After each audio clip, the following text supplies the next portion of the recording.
Baik, terima kasih Mas Enggar.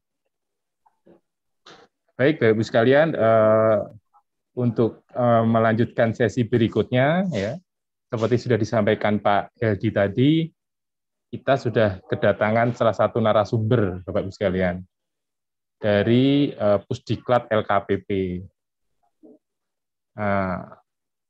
Untuk menyingkat waktu, tanpa berpanjang lebar, mungkin langsung saja saya perkenalkan dan saya persilahkan untuk tampil Mas Tri Susanto. Hadir Pak Diandi. Pak Diandi Siap. senangannya yang singkat-singkat ya. Yang lama dikit dong Pak De. Karena ini para peserta sudah nggak sabar Mas Tri mendengarkan sharing dari Mas Tri nih. Jadi Bapak Ibu sekalian, Mas Tri Susanto ini dulu sebelum di Pusdiklat LKPP termasuk salah satu penyusun perpres pengadaan barang jasa Bapak Ibu sekalian.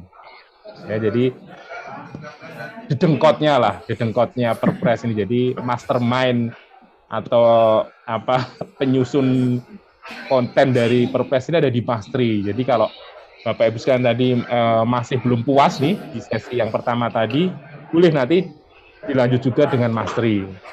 Jadi saya di sini juga malah jadi belajar nanti dengan Mas Tri juga gitu Bapak sekalian. Mungkin itu sedikit perkenalan saya terkait narasumber Bapak Ibu sekalian. Jadi waktu dan tempat mungkin saya langsung persilahkan kepada Mas Tri Susanto. Monggo, silakan Mas Tri. Baik, terima kasih Pak D. Bismillahirrahmanirrahim. Assalamualaikum warahmatullahi wabarakatuh. Waalaikumsalam warahmatullahi wabarakatuh. Selamat siang, salam sejahtera untuk kita sekalian. Tentu pertama saya menyampaikan ucapan terima kasih mewakili Pusdiklat ya, diberikan ruang untuk mempromosikan programnya ada di Pusdiklat seperti itu.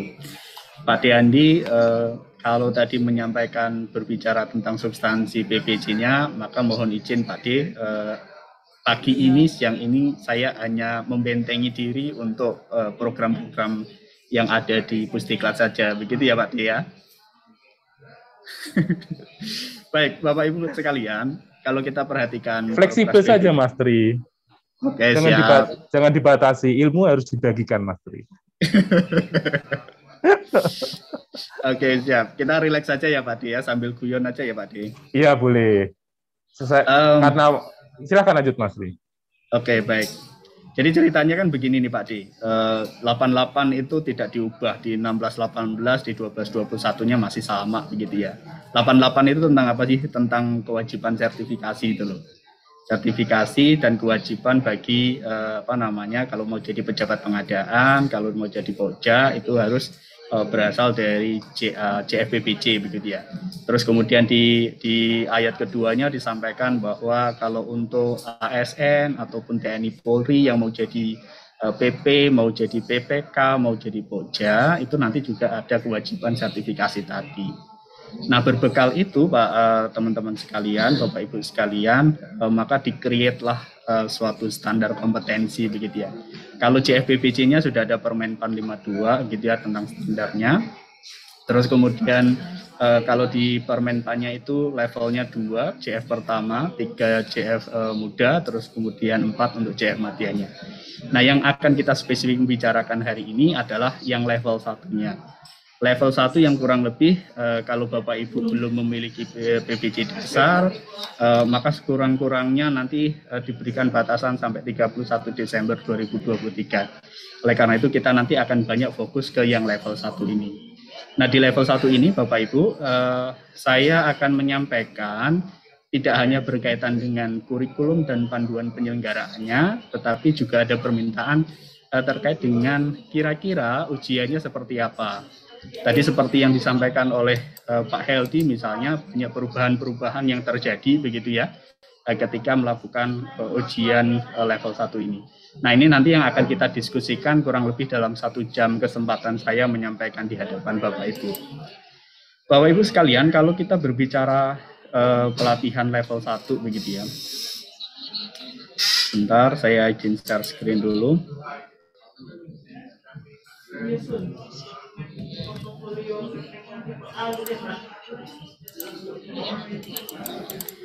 Kalau kita berbicara tentang pelaksanaan penyelenggaraan PPJP level 1 begitu ya, kompetensi PPJ level 1, maka kita tidak akan bisa lepas dari keputusan Deputi 3 tentang Deputi PPSDM maksud saya ya, berkaitan dengan kurikulum nomor 1 2022 ataupun keputusan Kepala Pusdiklat 1 2022 juga tentang tata cara penyelenggaraan pelatihan tadi. Terus kemudian ada standar mutunya yang harus disampaikan juga berkaitan dengan ujian kompetensi PPJ level 1. Seperti apa perubahannya nanti kita bisa lihat. Bedanya apa sih dengan yang PPJ dasar sebelumnya begitu ya. Sebelum sampai ke sana Bapak Ibu sekalian, saya minta izin untuk menyampaikan berkaitan dengan panduan penyelenggaraannya dulu Bapak Ibu. Jadi kenapa perlu diatur begitu ya Bapak Ibu? Perlu diatur pelatihan ini sedemikian rupa. Sebagaimana kita ketahui Bapak Ibu bahwa PPJP itu memiliki daya ungkit yang luar biasa. Bapak Ibu akan memberikan layanan masyarakat, memberikan kemudahan akses mobilitas gitu, akan memberikan layanan kesehatan yang prima begitu ya. Bapak Ibu tidak akan bim salah bim serta merta akan memberikan jalan begitu ya. Tidak akan serta merta memberikan layanan kesehatan yang prima dengan sekali jentikannya seperti Thor begitu, seperti Thanos misalnya. Maka tidak demikian Bapak Ibu akan melewati milestone yang namanya pengadaan barang jasa. Mau dia di jalan memberikan akses layanan prima, layanan publik untuk akses masyarakat, maka perlu ada pengadaan barang jasa untuk mencari penyedia yang akan membuat jalan tadi. Demikian juga untuk layanan publik yang lainnya. PPJ yang sangat penting ini tentu Bapak Ibu sekalian harus dikelola oleh SDM yang pro begitu ya. Karena SDM yang pro ini artinya mereka memiliki kompetensi, maka salah satu yang akan di-create adalah bagaimana caranya SDM ini agar kompeten. Salah satu cara yang dilakukan adalah dengan memberikan pelatihan begitu ya. Maka disusunlah program kurikulum pelatihan tersebut, terus kemudian dilanjutkan dengan tata cara secara teknis pelaksanaannya. Kalau kita berbicara tentang penyelenggaraan level 1 ini Bapak Ibu, pada prinsipnya kalau nanti Bapak Ibu ingin mengikuti pelatihan PPJP level 1 ataupun ujiannya, maka Bapak Ibu harus ikut pada LPPBJ yang terakreditasi. Terakreditasi oleh siapa? Terakreditasi tentunya oleh Pusdiklatnya LKPP seperti itu Bapak Ibu. Nah, kenapa demikian? Sekali lagi ini untuk memastikan jaminan mutu yang yang Bapak Ibu nanti akan peroleh begitu ya terkait dengan siapa penyelenggaranya ini.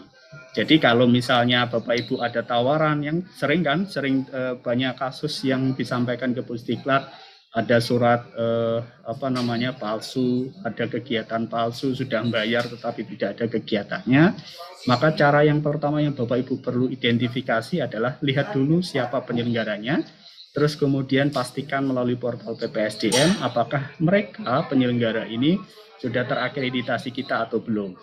Sekali lagi ini sebagai langkah preventif begitu ya Bapak Ibu agar tidak kena jebakan tipuan terkait dengan pelatihan satu ini. Terus nanti kita juga akan membicarakan perencanaannya, bagaimana pelaksanaannya, pengawasan pengendaliannya, sampai nanti bagaimana ujiannya.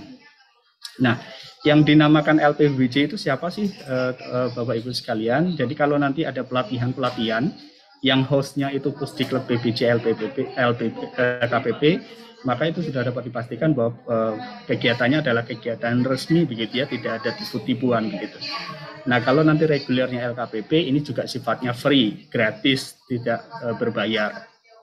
Nah, siapa lagi yang bisa menjadi LPBJ? Bapak Ibu yang ada di Pemda mungkin punya BPSDM atau BKPSDM yang mungkin mereka sudah terakreditasi kami begitu ya. Ataupun kalau di kementerian lembaga ada Pusdik dan seterusnya. Pastikan apakah di Pemdanya Bapak Ibu sudah memiliki LPP tersebut. Kalau penyelenggaranya mereka, otomatis kita juga ada kenyamanan begitu ya, kenyamanan memastikan bahwa kegiatannya itu memang legal begitu ya, sesuai dengan ketentuan yang ditetapkan oleh LKPP. Nah, yang terakhir adalah ada lembaga pelatihan yang dia non pemerintah. bukan Pusdiknya PBJ LKPP, bukan pula BKPSDM, BPSDM-nya pemerintah Pemda begitu ya, ataupun bukan Pusdik Badiklatnya kementerian lembaga. Jadi ini benar-benar non pemerintah, dia berbadan hukum. Sekali lagi nanti Bapak Ibu bisa melacak lembaga-lembaga ini sudah terakreditasi atau belum di LKPP melalui portal ppsdm.lkpp.go.id. Jadi sekali lagi Bapak Ibu jaga-jaga biar tidak terjebak pada tipuan-tipuan, maka Bapak Ibu nanti secara mandiri bisa melakukan cross check. Apakah penyelenggaranya ini sudah mendapatkan lisensi dari LKPP atau belum? Lisensi yang saya maksud adalah akreditasi tadi. Ini tidak kita skip saja ya, karena Bapak Ibu bukan LPPBJ. Nah ini Bapak Ibu, bagaimana caranya kalau Bapak Ibu ingin mengikuti pelatihan, terutama yang PPJ level 1 ini, maka Bapak Ibu nanti kalau penyelenggaranya adalah LKPP, saya tunjukkan melalui website. Sebentar.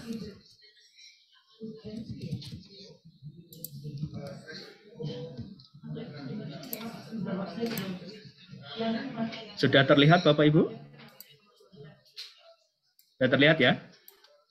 Baik, Bapak Ibu bisa mengidentifikasi dari laman portal PPSDM ini, ppsdm.lkpp.go.id yang tadi saya sampaikan. Nah, terus kemudian Bapak Ibu cek. Kalau mereka sudah ada di data-data ini, biasanya mereka yang sudah terakreditasi. Kalau belum terakreditasi, mereka tidak akan punya akun untuk masuk ke portal resminya LKPP ini. Nah, yang biasanya dilakukan kalau nanti penyelenggaranya adalah LPPBJ yang non pemerintah, biasanya memang ada insentif yang harus diberikan. Jadi itu tergantung LPPJ-nya. Tapi kalau mau free, yang gratisan tadi yang seperti saya sebut, misalnya kalau Bapak Ibu memperhatikan ini ada pelatihan level 1 yang diselenggarakan oleh LKPP. Sebentar, saya tunjukkan. Nah ini Bapak Ibu, ada satu slot level 1 di bulan Mei. Sebentar, saya naikkan dulu. Sudah dibuka slot ya, pelaksananya adalah Lembaga Kebijakan Pengadaan Barang Jasa Pemerintah. Yang ini yang nanti bulan Mei, saat ini sudah dibuka pendaftarannya dan ini sifatnya free. Jadi nanti kami akan mengkurasi, menyeleksi peserta-peserta yang lulus, terus yang lulus administrasi, kemudian akan kami bawa untuk kelas pelatihannya. Khusus untuk bulan April ini, Bapak Ibu sekalian, memang sudah close ya pendaftarannya, karena penetapan pesertanya juga sudah dilakukan. Peserta pelatihan yang untuk April ini didedikasikan khusus dalam rangka pengarusutamaan gender, begitu ya, dan juga dalam rangka peringatan Hari Kartini. Maka seluruh pesertanya nanti hanya dari Bapak Ibu, dari kaum hawa saja, begitu ya. Dari ibu-ibu saja begitu. Sekali lagi ini dalam konteks bukan bermaksud ini ya feminis begitu ya, tetapi memang dalam rangka pengarusutamaan gender dan dalam rangka bulan April memperingati Hari Kartini begitu ya. Nanti seluruh pengelola kelas dan pengajarnya akan bergender perempuan semua. Nah, yang terbuka kembali untuk umum, yang kelas Mei ini sudah ada 254, kelasnya hanya terisi 50, terus kemudian Bapak Ibu silakan kalau berminat pada level 1, silakan mendaftar di sana. Bagaimana cara mendaftarnya? Kalau cara terkait dengan pendaftarannya, tentu Bapak Ibu pastikan dulu punya akun. Akunnya itu dibuatnya dari mana, di mana, tentunya masih sama di portal PPSDM ini. Bapak Ibu akan, kalau belum pernah menggunakan portal PPSDM, maka Bapak Ibu diminta untuk membuat akun dulu. Dibuat akun, silakan diklik buat akun, terus kemudian di sini ada pilihan individu. Nah, syarat-syaratnya nanti Bapak Ibu silahkan cek, silahkan unggah, silahkan penuhi. Terus kemudian nanti pastikan emailnya masih aktif dan seterusnya untuk bisa mendapatkan akun pada portal ini. Kalau sudah punya akun portal, baru tadi ngeklik pendaftaran yang di bulan Mei ini. Buat akun, baru nanti daftar. Yang sekali lagi, kalau penyelenggaranya LKPP dan itu kalau sifatnya terbuka, maka Bapak Ibu itu free, tidak dipungut biaya apapun. tetapi pelaksanaannya dilakukan 100% secara daring. Nah ini sekali lagi nanti Bapak Ibu, kalau yang Bapak Ibu bisa antisipasi juga untuk mengindikasi kegiatan ini legal atau tidak, nanti pastikan dia ngasih pengumuman itu tanggal berapa, terus kemudian waktu pelaksanaannya kapan. Hitung mundur kurang lebih paling lambat 10 hari kerja. Kalau kurang dari ini pasti dapat dipastikan ada potensi dia ada pembohongan begitu ya, karena pasti nanti tidak akan di-approve kalau kurang dari 10 hari kerja sebelum pelaksanaan. Nah ini sekali tool kedua Bapak Ibu untuk mengidentifikasi kalau mau ikut pelatihan pengadaan barang jasa yang level 1. Ini modelnya tadi yang sudah saya sampaikan, terus kemudian ada di sini portalnya, ini khusus dari LPBJ ya. Terus terkait dengan ini LPBJ, Bapak Ibu nanti kecuali nanti Bapak Ibu yang dari BPSDM ingin mengelaborasi lebih jauh, monggo. Tapi kalau Bapak Ibu nanti statusnya sebagai peserta, ini dapat kita skip begitu ya. Yang penting Bapak Ibu sudah punya 2 tool mengidentifikasi kalau mau ikut pelatihan BPJP level 1 itu legal atau tidak berdasarkan kriteria tadi ya. Dilihat LPBJ-nya apakah sudah terakreditasi, terus kemudian pastikan dia create jadwalnya itu sekurang-kurangnya H-10 hari kerja sebelum pelaksanaan atau tidak. Ini persyaratannya simple Bapak Ibu minimal SMA, terus tentunya belum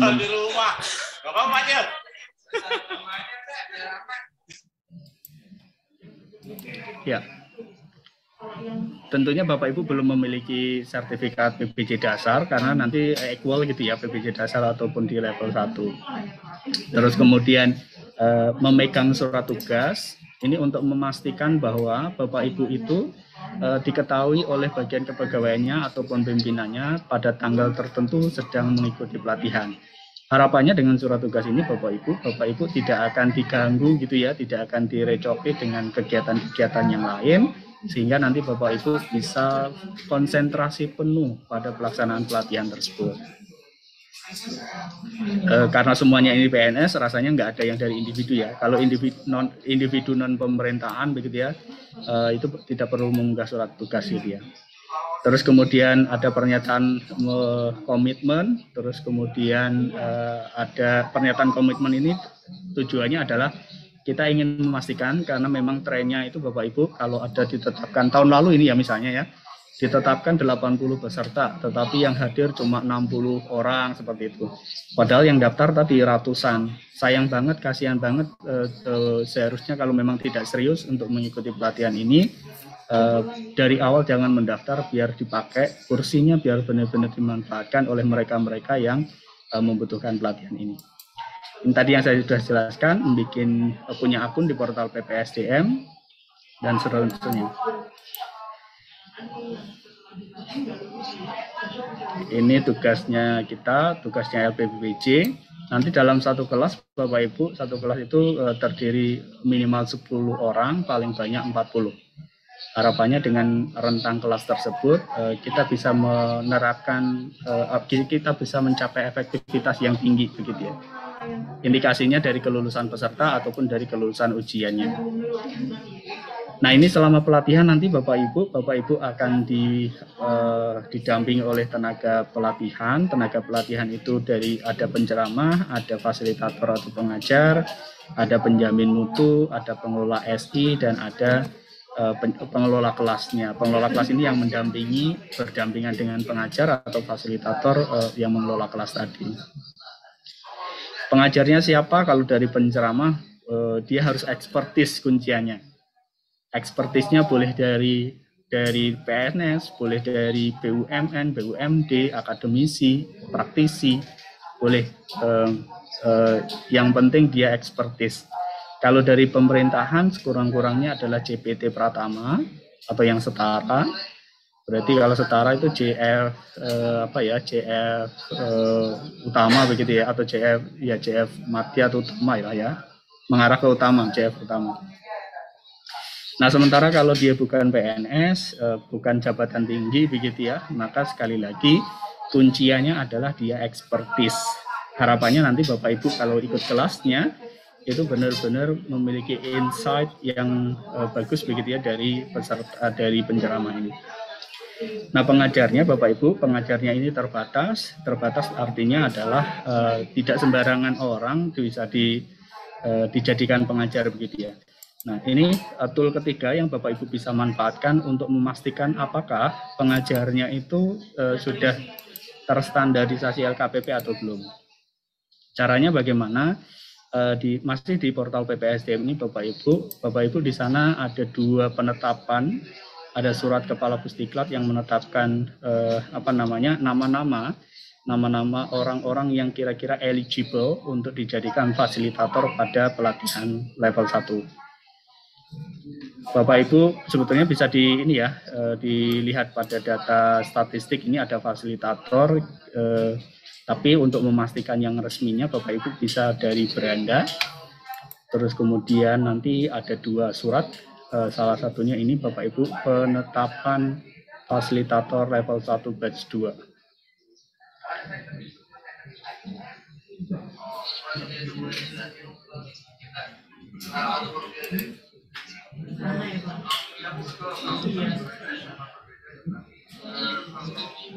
Nah, ini Bapak Ibu, kita cek, Bapak Ibu bisa ngeklik di sini penetapan fasilitator level 1. Ada 2 angkatan, ada 2 surat yang sudah ditetapkan. Nah, nanti Bapak Ibu kalau misalnya ada LPPJ yang menawarkan pelatihan, terus kemudian mereka sudah menyampaikan nama-nama fasilitatornya, maka Bapak Ibu bisa ngecek benar nggak pelatih-pelatih yang disampaikan oleh LPPJ itu sudah mendapatkan legalitas sebagai fasilitator kompetensi level 1. Kalau belum, maka Bapak Ibu bisa mempertanyakan ke LPP-nya. Kalau LPPJ-nya tidak dapat menjelaskan, ada potensi, ada indikasi kegiatannya tersebut tidak atas pengawasan LKPP, tidak atas standar mutu yang ditetapkan oleh LKPP. Kita dapat 3 tool begitu ya untuk memastikan bahwa Bapak Ibu berada pada kelas yang tepat, program yang tepat, lembaga yang tepat untuk melaksanakan pelatihan tadi.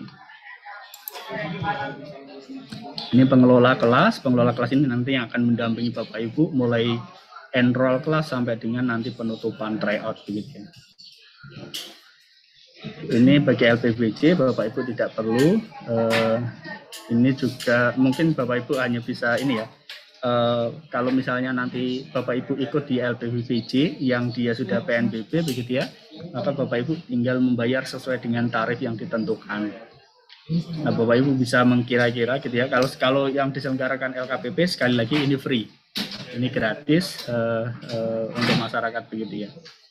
Tapi kalau ada yang Pemda mau kerjasama dengan LKPP dan di luar kalendernya LKPP, maka itu nanti sepenuhnya penganggaran dari pengusul, institusi pengusulnya.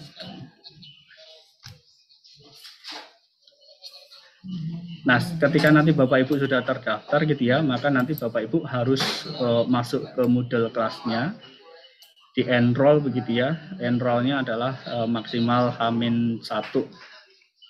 H-1 Bapak Ibu harus sudah masuk di LMS-nya kami.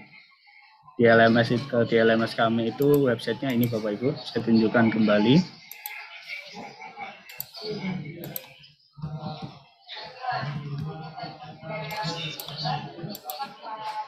E-learning LKPP Go ID. Nah, kalau ini harus login Bapak Ibu. Bapak Ibu bisa masuk kelas harus login dengan akun yang tadi Bapak Ibu sudah di-approve ya, sudah divalidasi oleh sekretariat kami. Dan tinggal masukin nama. Ini misalnya menggunakan saya gitu ya.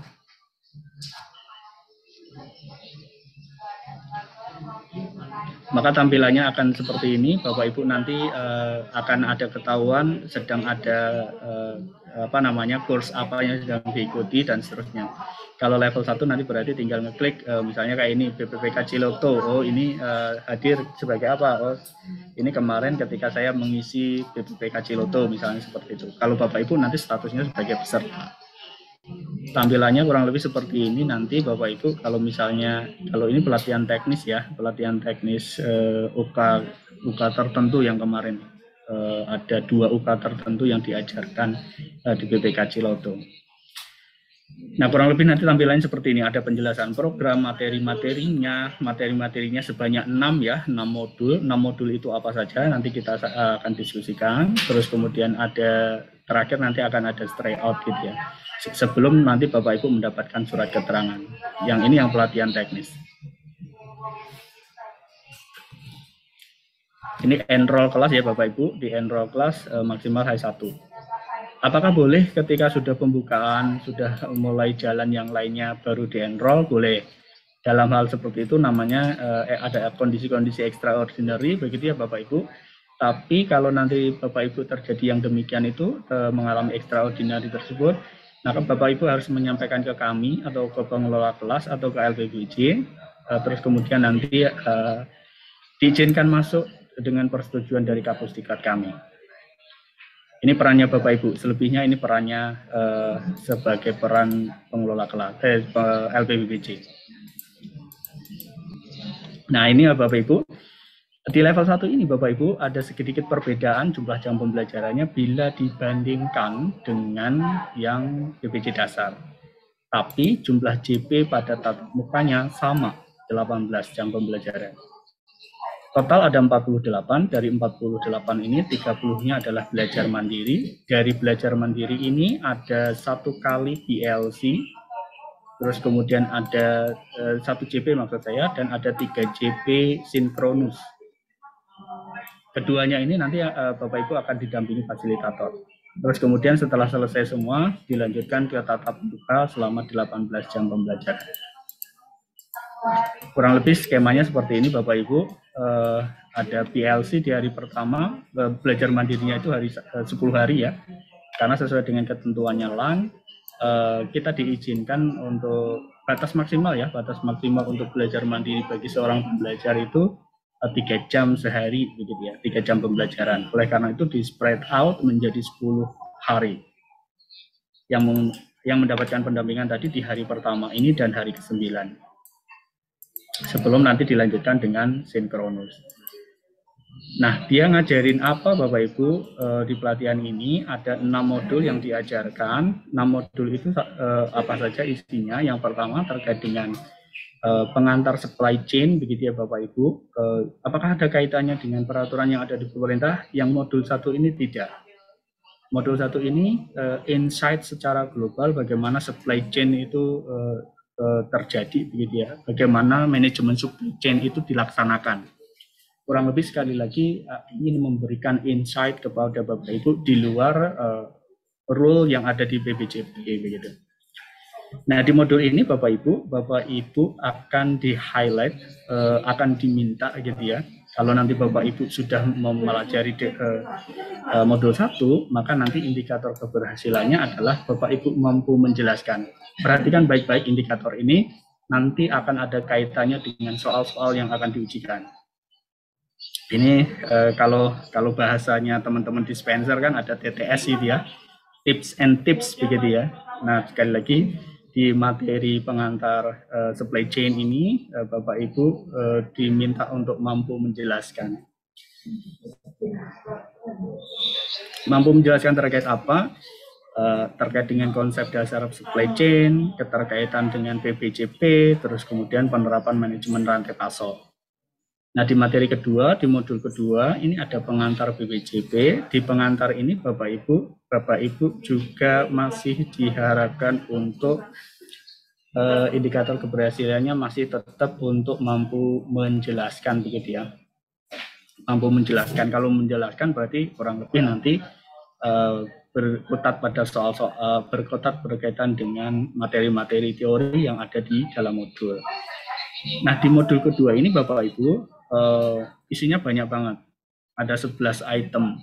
Dari 11 item itu sebetulnya Bapak Ibu, kalau Bapak Ibu pernah mengikuti PPJ dasar, dia representasi dari modul 1, 2, 3, 4. Nah, itu nanti yang sebagai pengantar PPJ-nya. Membicarakan apa? Tentang ketentuan, tentang definisi, tentang prinsip, tentang kebijakan, etika, SDM, BBC, kelembagaan, SPSC, pengawasan dan panduan sanksi, pengaduan, itu dibicarakan di sini. Kurang lebih ingin memberikan kapital selektanya, begitulah ya. BPJP by rule itu seperti apa sih? Itu kurang lebih nanti ada di modul 2. Di modul 3 Bapak Ibu ada pelatihan JK1. JK1 ini membicarakan perencanaan, levelnya level 1. Ada beberapa yang dapat menjelaskan, terus kemudian ada yang dapat melakukan sesuatu. Ada 7 item kegiatan yang ada di modul 3 ini. 6 diantaranya adalah menjelaskan, berarti konseptual. Terus kemudian yang terakhir adalah mampu identifikasi, begitu ya. Berarti ada something nyerempet-nyerempet tentang skill. Yang berkaitan dengan apa? Yang berkaitan dengan data, informasi, terus kemudian bahan dan seterusnya, yang kira-kira nanti Bapak Ibu gunakan untuk membuat perencanaan. Di modul 4 ada pemilihan, setelah perencanaan dilanjutkan dengan pemilihan. Di level 1 pemilihan ini sama, ada yang sifatnya konseptual, mampu menjelaskan 7 item, terus kemudian yang 1 item dari 8 item yang ada di pemilihan ini, yang terakhirnya adalah mengidentifikasi. Terus kemudian di modul kelima ada kontrak. Di kontrak ini Bapak Ibu ada 8 juga. Di kontrak ada 8, mostly juga membicarakan yang sifatnya konseptual. Ada 6 yang sifatnya konseptual dan ada 2 yang sifatnya nyerempet pada skill, begitu ya. Terus kemudian yang terakhir ada swaklola. Di swaklola ini ada 7 item dalam indikator hasil pembelajaran swaklola. Dan ini dari 7 tersebut, 6 yang sifat konseptual, terus kemudian 1 yang sifatnya identifying. Nah ini Bapak Ibu, kurang lebih selama 40 jam pembelajaran di level 1 itu, kita akan membicarakan 6 modul ini. Ini tata tertibnya Bapak Ibu. Karena nanti potensinya akan ada ini ya, sanksi, pencabutan, diskualifikasi, dan seterusnya. Maka selama mengikuti pelatihan nanti, kode sikap perilaku ini mohon diperhatikan. Termasuk harus hadir minimal 90% dari jumlah 18 JP sasi tatap muka atau minimal sebanyak 16 JP, kehadiran sebanyak 16 JP. Ini pada sesi tatap muka. Kalau tidak dilakukan itu, maka sekali lagi ada rentang punishment-nya Bapak Ibu, 1 dan 11 sanksinya seperti ini, 2 dan 7 sampai mengarah ke diskualifikasi. Kalau pelanggaran berat, bahkan nanti nick-nya Bapak Ibu yang digunakan untuk mendaftar akan diblok. Bapak Ibu tidak akan bisa mengakses pelatihan ataupun ujian sertifikasi selama 6 bulan ketika nama Bapak Ibu, akun identitas Bapak Ibu diblok pada sistem kami. Pelanggaran beratnya itu terkait dengan yang nomor 8 dan sampai dengan 10 ya. Gratifikasi, pelanggaran nilai norma, membawa konsumsi miras dan seterusnya. Ini Bapak Ibu tadi yang saya sampaikan, pilihannya adalah kalau Bapak Ibu berpotensi dididis gitu ya, ketika selama jam pembelajaran mandiri, termasuk tatap mukanya yang 48 tadi, ada 5 JP yang off gitu ya, terus kemudian atau ada 2 JP yang off dari tatap muka.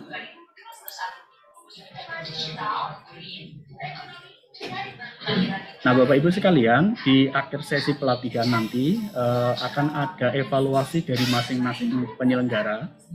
Evaluasi di level 1 ini berkaitan dengan penyelenggaraannya, termasuk menilai fasilitatornya. Terus kemudian di level 2 tadi yang Bapak Ibu akan mengerjakan post test. Terus kemudian ada tryout-nya juga. Ini bagian dari evaluasi yang ada di pelatihan level 1. Nah, kalau Bapak Ibu selesai pelatihan, selesai belajar mandiri, nanti akan mendapatkan surat keterangan. Setelah selesai secara keseluruhan akan mendapat surat sertifikat ya, keikutsertaan. Ini yang terbaru Bapak Ibu, selain yang tadi yang disampaikan. Ke depan Bapak Ibu ketika selesai melakukan pelatihan tidak akan dibiarkan begitu saja begitu ya.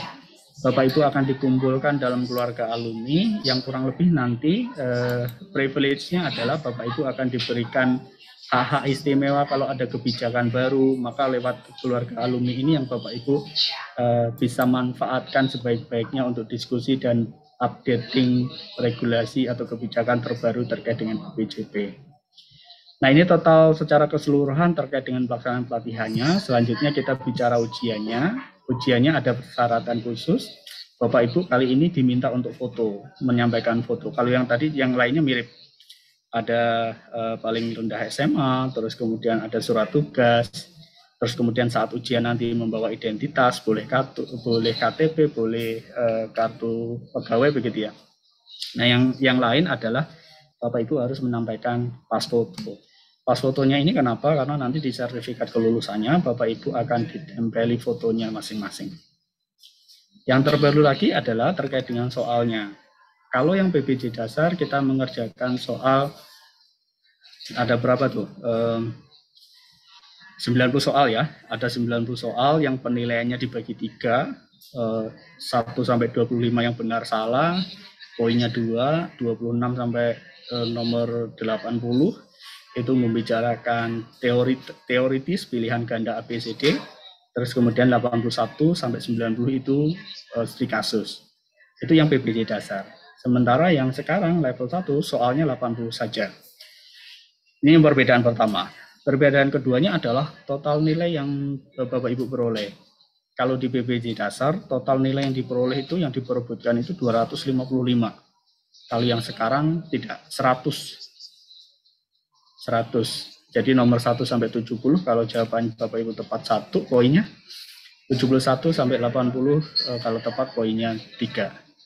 Yang menarik di soal 71 sampai 80 karena tadi yang seperti saya jelaskan di indikator kompetensi pembelajaran, keberhasilan pembelajaran, ada yang sifatnya konseptual, ada yang sifatnya praktik, menyerempet ke praktik begitu ya. Nah, nanti Bapak Ibu perhatikan baik-baik identifikasi indikator keberhasilan itu untuk menyiapkan diri pada soal-soal 71 sampai 80. Dinyatakan lulus kalau Bapak Ibu sekurang-kurangnya mendapatkan 65% atau setara 65 poin begitu ya dari 100 soal yang diperebutkan. Total 80 soal, 1 sampai 71 berarti kalau benar semua dapat 70, udah lulus tuh. Terus kemudian sisanya di 10 soal poinnya 3. Itu yang case yang tadi saya sampaikan. Baik, Pak D, mungkin itu yang dapat saya sampaikan Pak D dari pelatihan sampai dengan ujiannya. Barangkali ada yang ingin didiskusikan. Saya kembalikan ke Pak D Andi. Siap, terima kasih banyak Mas Tri Susanto. Menarik tadi Bapak sekalian apa yang disampaikan oleh Mas Tri ya. Nah, Mas Tri ini sudah masuk banyak pertanyaan, Mas Tri. Salah satunya kalau yang pertanyaannya disingkat saja seperti keinginannya Pak D tadi gimana? Oh iya, ya Bu. Ya silakan Pak D. Oke, nah ini ya karena keterbatasan waktu mungkin tidak semua pertanyaan kita bahas di sini ya Mas Tri. Tapi nanti mungkin kami dari penyelenggara nanti kami akan coba ringkas, nanti kami coba konfirmasi juga ke Mas Tri. Nah mungkin ini beberapa pertanyaan yang bisa kita angkat Mas Tri. Ada permohonan nih Mas Tri, mohon tim Pusdiklat PBJ LKPP menambahkan jumlah kelas untuk diklat penjenjangan muda. Oh, kelas muda ya? Ya, betul. Ada masukan seperti itu, Mas Tri. Langsung ditanggapi atau bagaimana? Langsung boleh ditanggapi, Mas Tri. Baik, jadi pertama kami ada budget constraint. Bapak Ibu dapat saya informasikan, tahun lalu itu kita kena berapa kali? Kalau nggak salah 4 atau 5 kali refocusing begitu ya. Ya, betul. Terus kemudian tahun ini belum apa-apa sudah banyak yang diblokir. Maka yang untuk penjenjangan itu memang ada keterbatasan, total ada 6 angkatan. 3 angkatan untuk CF pertama, 2 angkatan untuk CF muda, terus kemudian 1 angkatan untuk CF madya. Siapa yang akan diajak? Yang akan diajak adalah mereka-mereka yang berasal dari KL Pemda yang belum memiliki BPSDM atau Badiklat atau Pusdiklat ataupun namanya itu, yang belum terakreditasi A. Kalau mereka-mereka yang berasal dari instansi yang sudah memiliki LPBC seperti itu, maka nanti pelatihannya akan didorong biar mereka yang menyelenggarakan. Jadi nanti yang free dari LKPP itu benar-benar bagi mereka-mereka yang bukan berasal dari institusinya belum memiliki LPBC yang dimaksud. Terus kemudian seleksi keduanya adalah tentang senioritas ini, mohon maaf Bapak Ibu. Jadi kalau TMT golongannya, TMT jabatan fungsionalnya itu sudah senior, maka itu nanti yang akan menjadi prioritas untuk diangkut menjadi peserta pelatihan. Nah berikutnya, seleksi yang berikutnya adalah kalau dia madya atau jenjang-jenjang yang lebih tinggi, begitu ya, muda atau madya, kami akan cek formasi. Kalau KLPMDA-nya Bapak Ibu tidak memiliki formasi madya, walaupun Bapak Ibu sudah senior begitu ya, maka Bapak Ibu tidak akan kita bawa dulu untuk ikut pelatihan penjenjangan madya misalnya. Yang diprioritaskan sekali lagi mereka yang sudah punya formasi, sudah senior, terus kemudian KLPMDA-nya belum memiliki LPPBC. Begitu Pak D, mohon maaf banget kelasnya memang terbatas karena ada budget constraint yang ada di kami. Siap. Dan tadi nyambung ke Mas Tri tadi, Mas, selain muda ini juga yang madya juga, Mas, ditanyakan juga, Mas. Ya, jadi mungkin sudah terjawab ya Bapak Ibu sekalian terkait dengan yang kuota untuk jenjang muda, madya ya Bapak Ibu sekalian. Mohon maaf nih Bapak Ibu sekalian. Semoga nanti teman-teman dari Pusdiklat bisa segera mendapatkan solusinya supaya tadi bisa kebutuhan Bapak Ibu sekalian bisa terfasilitasi. Ya, sebagai informasi Pak D, kami coba approach dengan startnya Bappenas. Mudah-mudahan dapat ya. Kalau dapat startnya Bappenas, nanti kita bisa kerjasama dengan BPSDM yang A. Jadi nanti misalnya di Sumatera sudah ada yang Aceh misalnya. Aceh itu sudah BPSDM sudah A. Maka bisa saja nanti kita kerjasama dengan BPSDM-nya Aceh. Mungkin teman-teman yang di Sumatera Utara, Kepulauan Riau, Sumatera Barat bisa merapat ke Aceh, begitu misalnya seperti itu. Itu Pak D. Tapi sekali lagi proposalnya masih ongoing, belum ada pengumuman. Siap. Nah ini Mas Tri, tadi saya scroll ke bawah, selain untuk penjenjangan, juga mohon pelatihan unit kompetensi juga ditambah Mas Tri. Baik. Kalau unit kompetensi, teman-teman sekalian, Bapak Ibu sekalian, kami baru selesai menyelenggarakan 15 unit kompetensi yang berakhir di bulan Maret. Nah, kemarin ada catatan dari banyak peserta, begitu ya, berkaitan dengan unit kompetensi yang basisnya adalah SKKNI, itu ada catatan memang ada beberapa yang belum di-adjust dengan regulasi yang baru. Oleh karena itu, saat ini nanti kami akan hold dulu yang SKKNI. Yang UK tertentunya SKKNI. Selain itu juga teman-teman sekalian, informasi yang sampai ke saya juga menyampaikan bahwa untuk PNS nanti tidak diarahkan lagi SKKNI, tetapi diarahkan ke SKJ. Kami juga harapannya bisa meng-create yang UK tertentu versi standar kompetensi jabatannya begitu ya teman-teman sekalian. Jadi misalnya kalau ada tadi misalnya perencanaan, ada JK perencanaan begitu ya, JK perencanaan ada 3 indikator kompetensi misalnya, bisa saja nanti istilahnya dalam tanda kutip pelatihannya tetengan begitu ya. Hanya perencanaannya saja, hanya kontraknya saja. Tapi ini by design ya. Kalau yang terkait dengan SKKNI saat ini sekali lagi karena tadi berdasarkan laporan pelaksanaan kegiatan kemarin ada catatan yang demikian, hari ini kita akan hold. Terlebih lagi nanti kalau okupasi PPK-nya by SKKNI, informasi yang beredar buku kerja berdasarkan SKKNI tidak digunakan lagi begitu ya, karena sekali lagi PNS harusnya kiblatnya adalah KKT SKJ. Begitu Pak D. Siap. Nah ini masih nyambung Mas Tri. Itu diklat jenjang madya yang dijadwalkan bulan April 2022, kok pendaftarannya belum ada sampai sekarang Mas Tri? Oke, jadi pada prinsipnya Bapak Ibu yang sudah jadi Javung itu sebetulnya kami sudah punya datanya. Lebih tepatnya adalah Direktorat Pengembangan Profesi dan Kelembagaan. Jadi tanpa Bapak Ibu mendaftar, Kemarin berarti hari Rabu ya. Hari Rabu kami sudah melakukan seleksi peserta, melibatkan teman-teman Direktorat Profesi Kelembagaan dan Direktorat Sertifikasi Kompetensi. Sebentar lagi nanti saat ini ya, kemarin sore setelah rapat, kami sedang meminta konfirmasi ke nama-nama yang sudah disortir, yang sudah memenuhi syarat-syarat yang tadi saya sebutkan. Saat ini sedang di-approach oleh teman-teman sekretariat, apakah bersedia mengikuti pelatihan Madya. Insya Allah nanti kalau sudah ada konfirmasi, pelatihan yang April itu nanti sifatnya given, tidak dibuka untuk umum. Tidak dibuka untuk umum, kenapa? Karena tadi pada prinsipnya nama-nama Bapak Ibu yang sudah JF itu ada di kami. Kita tinggal memilah dengan indikator-indikator tadi yang saya sebutkan. Begitu, Pak Ade. Ya, berarti kami hanya menunggu sebagai pria atau wanita panggilan gitu ya, Mas Tri ya? Iya, bisa gitulah. Intinya yang pelatihan untuk JF itu nama-nama orangnya selama Bapak Ibu sudah dipegang ya? Mengirimkan. Selama Bapak Ibu Pemdanya sudah mengirimkan nama-namanya, SK-nya kepada Direktorat Profesi Kelembagaan, maka kami sudah punya talent pool nama-namanya ya, nama-namanya sudah ada di dalam platform kami, yang nanti kita tinggal pilih-pilih untuk diajak pelatihannya kami. Begitu, Pak Ade. Siap. Supaya nama kita bisa menjadi talent pool di nomor 1, gimana caranya, Pak Tri? Tadi yang saya sampaikan, yang masuk di kami itu yang menjadi prioritas pelatihan, entah itu pertama atau penjenjangan muda madya, senioritas dulu.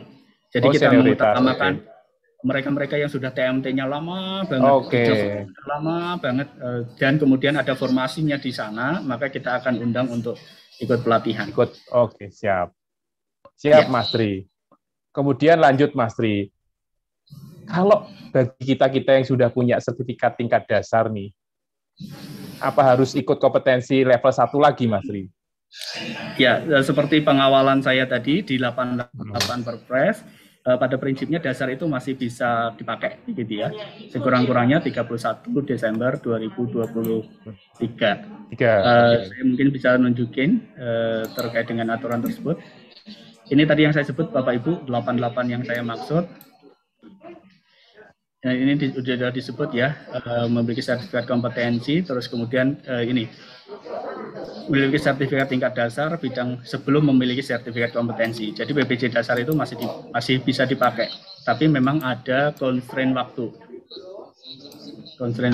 Jadi sekali lagi Bapak Ibu, rujukannya karena sekali lagi dari 1618 ke 1221, 88 ini tidak ada goyangan. Itu Pak De. Siap. Nah ini satu pertanyaan via chat sebelum kita ke raise hand, Mas Tri, terkait Jafung PBJ akibat penyetaraan eselon 4. Apakah wajib ikut pelatihan pembentukan JF? Pelatihan pembentukan pada prinsipnya sunnah hukumnya. Boleh ikut, boleh enggak. Sesuai dengan peraturan 7/2021, di sana untuk pembentukan digunakan diksi dapat. Karena digunakan diksi dapat, maka hukumnya tidak fardu ain, begitu ya, bukan wajib, tapi sifatnya pilihan. Kalau mau ikut sebetulnya bagus juga. Kenapa? Karena pada prinsipnya di sana ada materi tentang bagaimana karya tulis, bagaimana pengisian dupa, terus kemudian kelembagaannya dan seterusnya. Nah, bad news-nya adalah kami akan menutup pembentukan itu untuk kelas blended. Bulan ini adalah 2 angkatan terakhir. Selanjutnya nanti Bapak Ibu karena ada keterbatasan ya. Sebagai informasi Pak D, yang akan kita tetapkan yang akan ikut pelatihan pembentukan di bulan ini itu pendaftarnya sekitar 400 sekian, mendekati 500. Yang memenuhi syarat, yang sudah mengunggah syarat itu sekitaran 200. Nah, by rule sebetulnya kami hanya bisa membawa 2 angkatan itu 80 orang. Terus kemudian ada privilege, ada kebijakannya Pak Kapus, tadi yang seperti yang saya sampaikan, bisa saja ditambah kalau ada kebijakannya Pak Kapus, yang 200 itu dibawa semua, yang memenuhi syarat tadi dibawa semua. Jadi melonjaknya signifikan tuh, langsung 200 di angkatan ini. Tapi yang blended, yang model blended ini hanya akan dipakai sampai bulan ini saja. Untuk bulan berikutnya, periode berikutnya, untuk kelas-kelas pembentukan, sepenuhnya akan menggunakan MOC. Sehingga Bapak Ibu nanti tidak perlu lagi repot-repot gitu ya. Kalau pembelajaran model blended ini kan ada momen belajar mandiri, ada tatap muka dan seterusnya. Kalau emosi Bapak Ibu bisa di mana saja, kapan saja. Sedang kami siapkan untuk ke sana by sistem. Kemarin saya mendapatkan info siap begitu ya, siap untuk mengubah yang pembentukan ini ke arah emosi. Jadi sekali lagi pertanyaan basicnya, kalau pembentukan apakah wajib? Enggak, tidak wajib. Ya, nah ini satu sebelum tadi Resian, karena kayaknya cukup menarik ini. Kalau JFPBJ mudanya hasil penyetaraan jabatan, itu kelas jabatannya 9, tidak sama dengan kelas jabatan JFPBJ hasil uji kom atau in-passing, yaitu kompetensi kelas 10. Itu apa yang harus dilakukan, Mas, supaya kelas jabatannya sesuai? Setahu saya yang berdasarkan SK-nya kita saja ya di internalnya LKPP, Pak D, seingat saya sama. Misalnya saya kayak JF muda, dia original JF muda, entah saya bandingkannya dengan Widya Iswara misalnya. Saya Widya Iswara. Di muda sama dengan JFPBJ-nya yang di PPJ itu seingat saya sama ya. Tidak ada dikotomi itu. Tapi sekali lagi ini berdasarkan pengamatan saya saja. Seharusnya kemarin memang dielaborasi ketika teman-teman Direktorat Profesi hadir begitu ya. Kali ini saya hanya bisa menduga begitu ya. Kalau yang saya ketahui seharusnya sama. Oke, siap. Baik, Mas Tri, terakhir sebagai penutup kita berikan kesempatan buat yang residen, Tri. Pak Teten dari BPBJ Samarinda, silakan Pak Teten. Ya, terima kasih Pak Andi. Mohon izin Pak Tri. Siap Pak Teten. Ya mungkin tadi sudah pertanyaan saya yang pertama ini tadi sudah disinggung tadi itu mengenai bagaimana perlakuan untuk pegawai yang sebelumnya sudah golongan 4 nih Pak ya, yang diangkat dalam jabatan yang penyetaraan kemarin itu melalui perpindahan jabatan lain dengan jenjang, tapi dia menduduki jenjang muda. Nah, bagaimana prosedur atau mekanisme jika PNS tersebut untuk bisa naik ke jenjang lebih tinggi? Iya. Ya, yang kedua Pak. Ya, sebentar. Oke, silakan. Saya tulis ya. Ini pertama terkait kenaikan jenjang ya.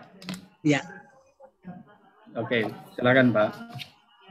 Yang kedua, untuk terkait dengan CPNS yang lulus penerimaan dengan formasi jabatan fungsional pengadaan barang jasa, apakah sudah dapat diperkenankan mengikuti uji sertifikasi level 1? Oke, itu aja.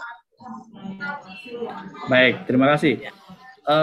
Terlepas dia ada di golongan berapa, kalau mau naik ke jenjang, maka nanti harus melewati uji kompetensi penjenjangan. Mohon izin saya mute dulu ya Pak Teten ya. Nanti kalau Pak Teten ingin feedback, ingin bertanya balik, nanti boleh dibuka mic-nya. Sekali lagi, kalau mau naik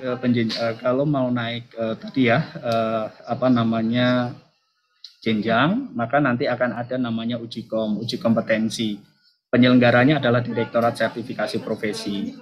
Nah, di Direktorat Sertifikasi ini ada 2 jalan bagaimana Bapak Ibu bisa ikut penjenjangan. Satu, Bapak Ibu diperkenankan ikut pelatihan penjenjangan sebelum melakukan uji kom. Yang kedua, Bapak Ibu bisa mengandalkan portofolionya Bapak Ibu. Kalau ini yang pengalaman saya misalnya jadi asesor gitu ya, kalau dari portofolio dari 4 jenis kompetensi tadi ya, jenis kompetensi perencanaan, pemilihan, kontrak, swakelola, biasanya mayoritas portofolionya adalah portofolio pemilihan. Nah, kalau nanti portofolionya pemilihan, untuk jenis kompetensi yang lain, ujiannya nanti akan didesain khusus oleh teman-teman Direktorat Sertifikasi.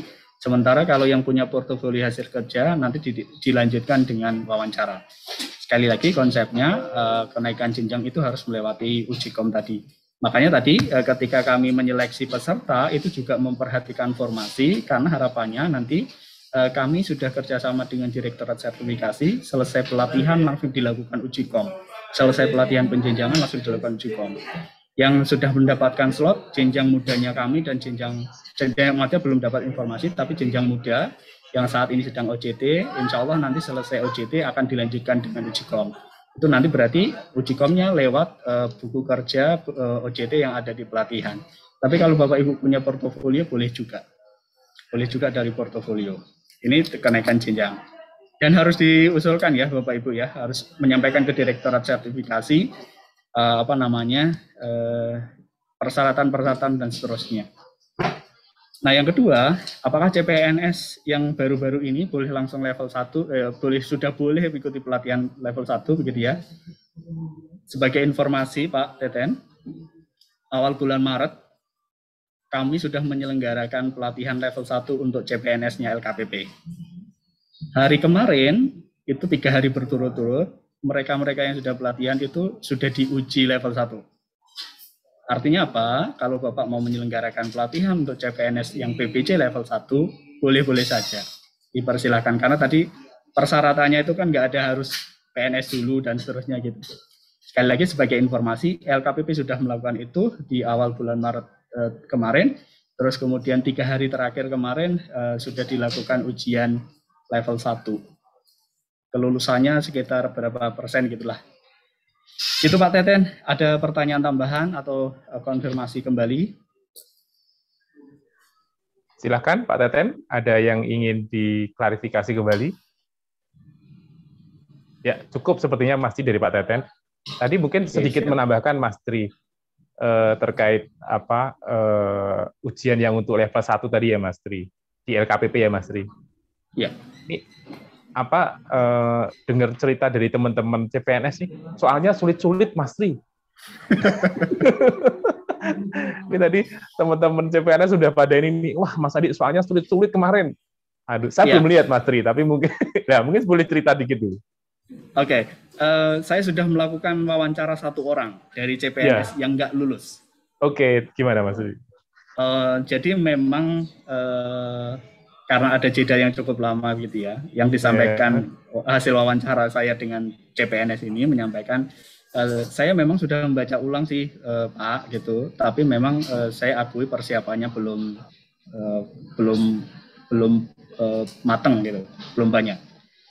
Maksudnya gimana belum matang itu? Bapak Ibu tadi sudah lihat ya, ada 6 modul yang diujikan.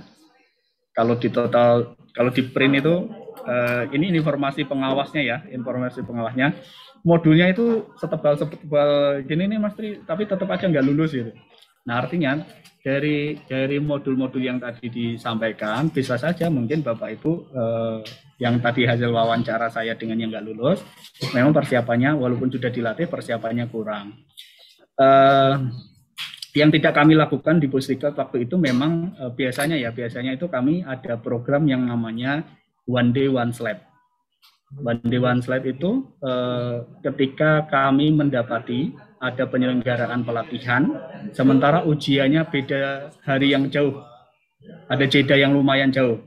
Nah biasanya kalau modelnya seperti ini, biasanya ya kami memasukkan satu fasilitator terpilih untuk mendampingi, mengingatkan setiap hari dengan satu slab. Misalnya slide HPS diingatkan terkait dengan HPS dan seterusnya. Yang kemarin tidak dilakukan pendekatan itu dengan alasan tertentu. Nanti saya sampaikan japri ke Pak D gitu ya. Siap ya.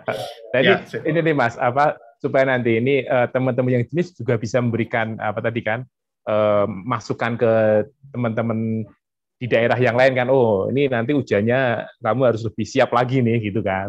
Betul. Ya. Nah ini mungkin raise hand terakhir Mas Tri, sekaligus nanti menutup kita acara hari ini dari Pak Mucaba atau siapa ya, betul? Ya Pak, terima kasih Pak. Ya silakan Pak Mucaba. Terima kasih Pak. Mohon izin Pak Tri bertanya Pak, ini mungkin terkesan pribadi ya, tapi bertanya Pak di peraturan BKN nomor 21 tahun 2020 tentang kenaikan pangkat dan jabatan pengelola PPJ, itu terkait dengan kenaikan jabatan disebutkan bahwa salah satu persyaratannya adalah paling singkat 1 tahun dalam jabatan terakhir, begitu ya. Kemudian Kalau saya kebetulan sekarang masih pertama ya Pak, dengan masa di pangkat terakhirnya, di jabatan terakhirnya itu sudah 3 tahun. Kemudian di dashboard BPSDM LKPP saya itu sudah ada notif bahwa sudah berhak untuk melakukan dapat mengikuti uji kompetensi untuk kenaikan jenjang ke muda begitu. Tetapi ada satu juga persyaratan ketika saya baca persyaratan untuk ikut ujian kompetensi ya Pak. Untuk yang pengelola muda itu ada salah satu persyaratan bahwa memiliki pangkat tertinggi di jenjang pertama 3B selama minimum 2 tahun. Sedangkan saya baru 1 tahun, atau telah memenuhi angka kredit untuk kenaikan jenjang. Nah ini mohon pencerahannya Pak, kira-kira dengan posisi saya saat ini apakah memang sudah berhak untuk UPOM, kemudian jika sudah berhak apa yang harus saya lakukan, apakah mengusulkan atau bagaimana ke unit diklatnya atau bagaimana Pak? Mohon pencerahannya Pak. Terima kasih Pak. Baik. Memang benar ada persyaratan itu, makanya tadi yang kami ajak untuk pelatihan penjenjangan itu mereka-mereka yang sudah senior. Karena itu tadi ada syarat minimalnya tadi. Saya lupa persisnya angka tahunnya tadi. Kalau kemarin diceritakan saat penetapan yang madya itu memang disebutkan ya dua itu kali ya, TMT sama di jabatan fungsionalnya tadi. Nah kalau sudah ada notif, itu kan yang notif kan dari portalnya pengembangan profesi ya, Direktorat Pengembangan Profesi. Kalau ada sudah notif itu, coba kumpulkan portofolionya. Sekarang posisinya sebagai apa? Pejabat pengadaan, pejabat pemilihan? Dua-duanya Pak. Dua-duanya.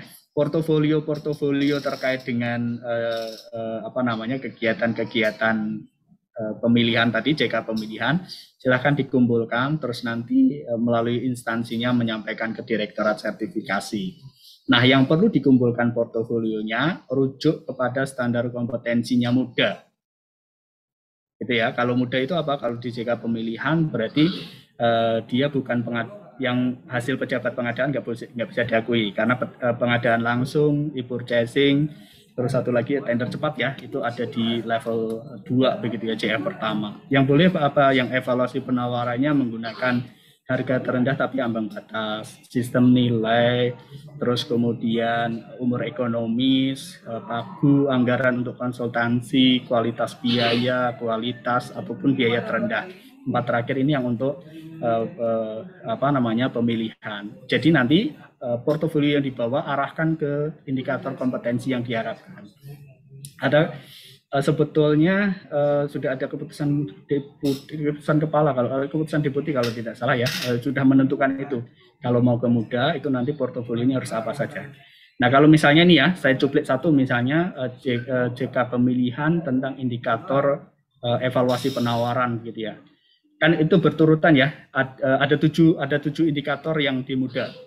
Satu adalah ada Pak Mucaba ini sudah pernah melakukan review dokumennya PPK, dibuktikan dengan berita acara review dan seterusnya. Ini indikator 1. Indikator 2-nya adalah dokumen pemilihan. Nah di dokumen pemilihan tentunya nanti Bapak Ibu Pak Mucaba juga harus menyampaikan dokumen pemilihan yang pernah dibuat. Termasuk nanti Bapak menyampaikan resum yang ada di LPSA. Di LPSA itu kan nanti ada resum ya, memastikan bahwa SK-nya Bapak memang untuk paket tersebut, terlibat dalam paket tersebut, bahwa memang benar ini dokumen pemilihannya yang di-create adalah salah satunya adalah ada nama Bapak gitu ya. Termasuk nanti yang kedua adalah, yang ketiga, indikator ketiga adalah tadi evaluasi.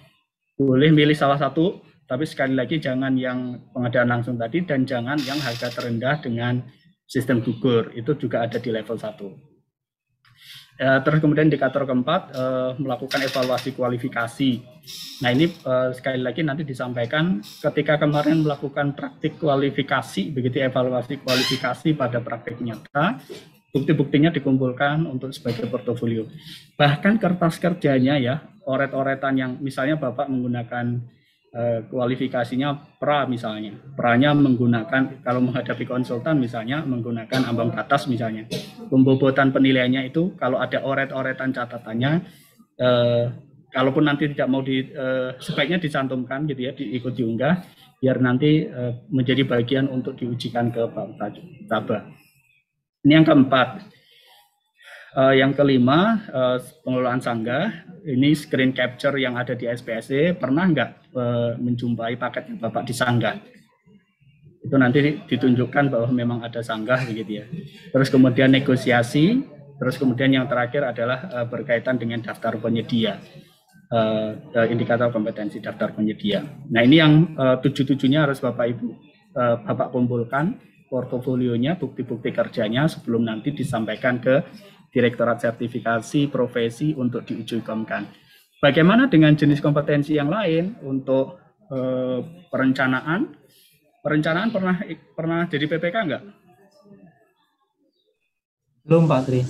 Nah, kalau belum, berarti memang seperti tadi yang saya sampaikan ya, kalau mau naik jenjang dari portofolio, mayoritas itu menggunakan JK2, pemilihan. Maka nanti yang JK1 tentang perencanaan, JK3 tentang kontrak, JK4 tentang swaklola, itu nanti Bapak akan diuji dengan perangkat khusus yang sudah disiapkan oleh Direktorat Sertifikasi. Kalau yang portofolio, nanti tinggal diwawancara. Begitu, next yang harus Bapak lakukan. Baik Pak Tri, terima kasih. Mohon izin untuk mem-wrap up ya Pak. Jadi yang pertama adalah menyiapkan portofolio ya, kemudian mengajukan ke Direktorat Sertifikasi Profesi untuk diuji kompetensikan, begitu ya Pak Tri? Iya. Dari instansi mana Pak? Dari Kementerian Keuangan Pak. Kebetulan kami ada beberapa JF pertama yang posisinya seperti saya. Jadi nanti mungkin kalau ini memang bisa, saya nanti bahas dengan teman-teman. Mungkin nanti kalau boleh Pak, kami tanya-tanya lebih jauh ke Pak Tri Pak. Mohon izin. Boleh, silakan. Ada formasinya kan, mudah di PBJ Kemenq? Ada Pak, insya Allah Pak. Banyak ya? Ada. Yang penting ada formasinya dulu. Nanti kalau diuji komkan tapi ada kejadian yang sudah lulus uji kom sampai sertifikatnya habis, usia sertifikatnya 5 tahun ya. Sampai sertifikatnya habis itu tidak dinaikkan, tidak diangkat juga. Kenapa? Ternyata formasinya penuh. Nah sekali lagi formasinya untuk dipastikan dulu gitu ya. Tambahannya JK tentang perencanaan, JK tentang kontrak, terus kemudian JK tentang swaklola, karena nanti Bapak akan dikasuskan, maka Bapak harus belajar untuk jenis kompetensi ini, perhatikan indikator kompetensinya yang ada di Permenpan, terus kemudian pelajari itu. Gitu Pak. Baik, terima kasih Pak Tri atas pencerahannya Pak. Sama-sama. Oke, menarik nih Mas Tri. Pak D menarik terus, nanti ditambahi lagi 1 resen. Halo Pak D, kok hilang? Pindah ke media yang lain Pak Tri. Oke, siap Pak D. Kan multiverse ya. Multitasking ya. Suaranya putus-putus Pak D.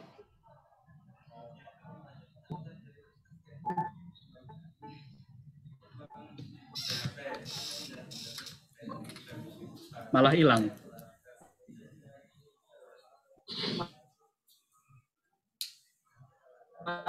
Wah, ini ada menarik nih. Apakah Pak tahu dengan multiverse? Kemudian masih putus-putus Pak D. Suaranya nggak smooth.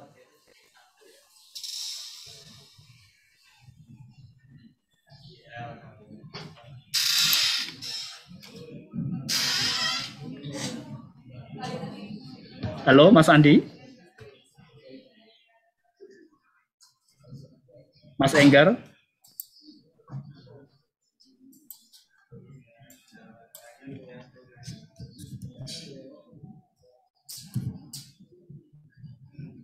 Oke, sepertinya Pak Andi Martanto sedang tidak ada di room ya.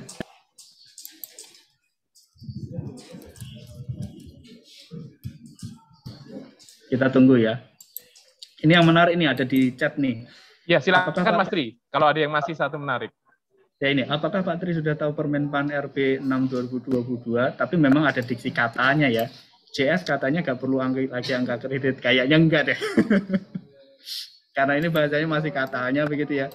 Saya sendiri belum membaca permenpan tersebut, tapi rasanya enggak gitu ya. CF tidak ngumpulin akar kredit. Kalaupun nggak ngumpulin akar kredit, alhamdulillah banget tuh.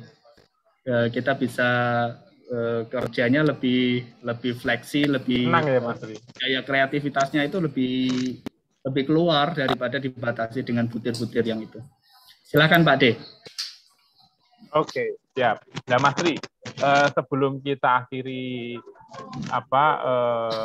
diskusi kita hari ini, boleh dibantu Mas Tri memilih satu penanya terbaik, baik dari yang raise hand maupun dari yang chat. Waduh, susah nih Pak D, karena dapat gift ya. Bagaimana kalau Pak Teten sama Mas Ustadja ini yang dapat gift Pak D? Oke, ini gift berapa ini panitia?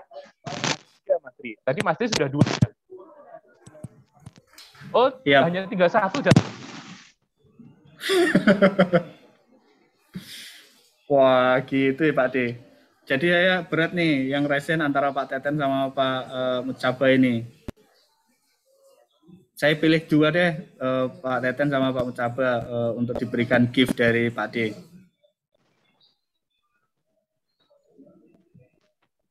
Pak D-nya malah menghilang nih. Pak D di mana nih Pak D?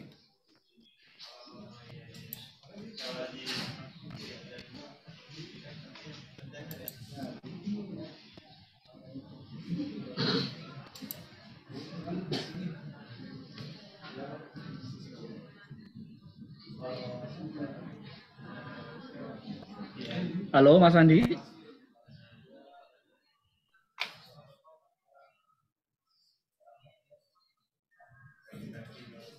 Waduh, tuan rumahnya pada nggak di rumah nih.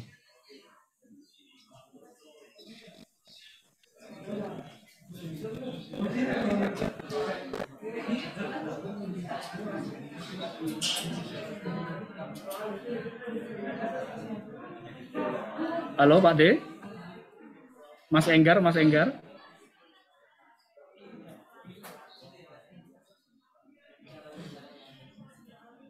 Ya, terpaksa kita tunggu ya.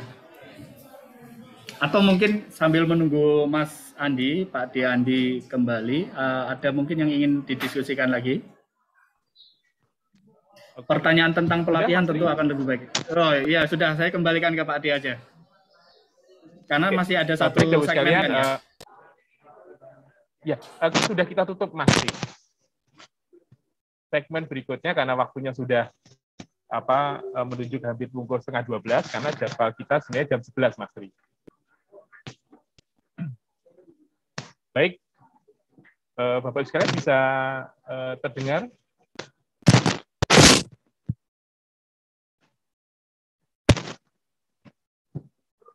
Ya baik, Bapak sekalian. Mas Tri, suara bisa terdengar Mas Tri? Ya, terdengar Pak D.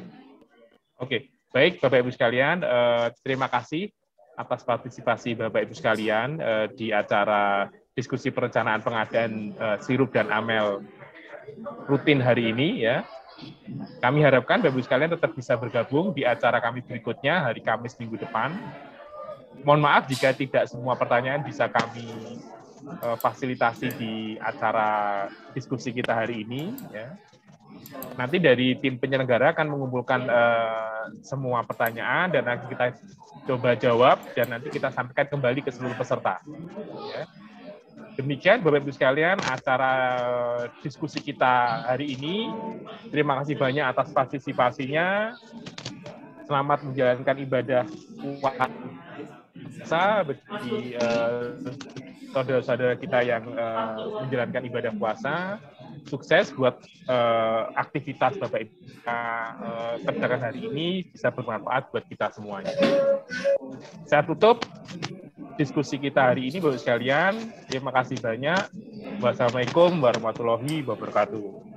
Waalaikumsalam warahmatullahi wabarakatuh. Terima kasih Bapak Ibu sekalian. Terima kasih. Saya izin pamit. Terima kasih Bapak sekalian. Izin pamit. Terima kasih Mas Tri. Yeah.